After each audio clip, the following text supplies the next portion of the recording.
It's a huge problem, particularly on the aspect of cybercrime that we are, investigating. I remember very well some time ago in Ibadan, we arrested a young man with 116 SIM cards.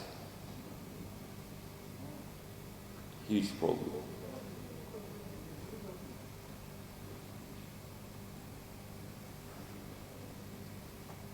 I think I have to stop here.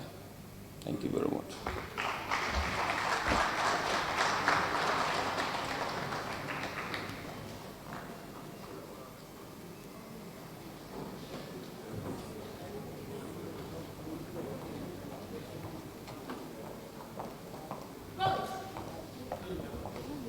He has a challenge.